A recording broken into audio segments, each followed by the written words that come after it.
નમસ્તે દોસ્તો, હું છું આપનો મિત્ર રાજેશ સોરબડિયા અને સ્વાગત છે આજના નવા બ્લોગમાં। મિત્રો, ફાઇનલી આપણે આજે પહોંચી ગયા છીએ જય વીરા ફાર્મ, વાપીથી પરિયા રોડ ઉપર આવેલું છે ત્યાં। અને ત્યાં આજે ફેમિલી સાથેનો પ્રોગ્રામ છે, ઠંડીનો માહોલ છે અને રાત્રિ વાતાવરણ છે। પરિવાર સાથે બધા જ અહીંયા પહોંચી ગયા છે। બધા પોતપોતાના રીતે મીટિંગ કરી અને વિચાર ગોષ્ઠી શરૂ કરી દીધી છે।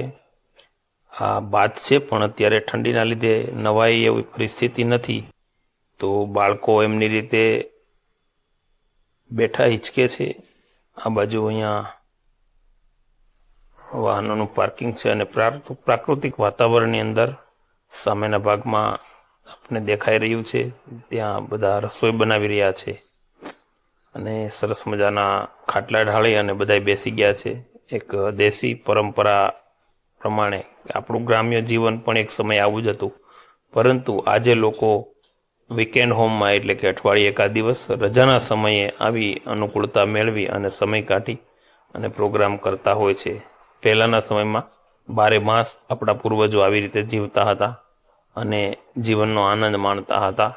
અમારે વડીલો બધા બેઠા છે અને બધા પોતપોતાની રીતે ચર્ચા કરી રહ્યા છીએ। આવો જઈએ હવે આપણે જે ભોજન બની રહ્યું છે એ તરફ આંટો મારીએ।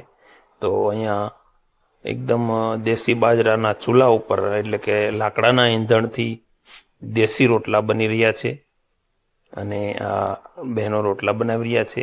આ બાજુની સાઈડમાં અહીંયા શાકભાજી સુધારાઈ રહ્યું છે, સમારકામ થઈ રહ્યું છે અને આ બધા પરિવારના સભ્યો સાથે।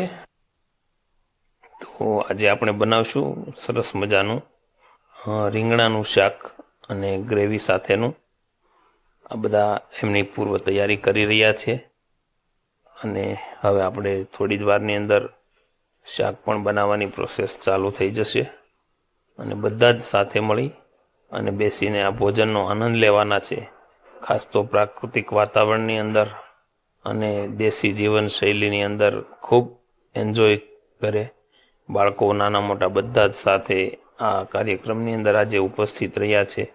આપ જોઈ રહ્યા છો હવે અત્યારે બની રહ્યું છે રીંગણાનું શાક, અમારે દિનેશભાઈ બનાવી રહ્યા છે। તો આ શરૂઆત કરી દીધી છે। આ રીંગણા અત્યારે તેલમાં તળાઈ રહ્યા છે અને ત્યાર પછી વિધિવત અંદર બધા મસાલા પણ એડ થઈ રહ્યા છે। ત્યારબાદ આ બાજુની સાઈડમાં બધા થોડી તૈયારી કરી રહ્યા છે અને અહીંયા પણ સાથે થોડા લોકો છે જે જૈન ખાવાવાળા છે કે જે લસણ કાંદા નથી ખાતા, એમના માટે પણ બાજુમાં બનશે। અમારે નીતિનભાઈ અત્યારે શાકની અંદર પાણી એડ કરી રહ્યા છે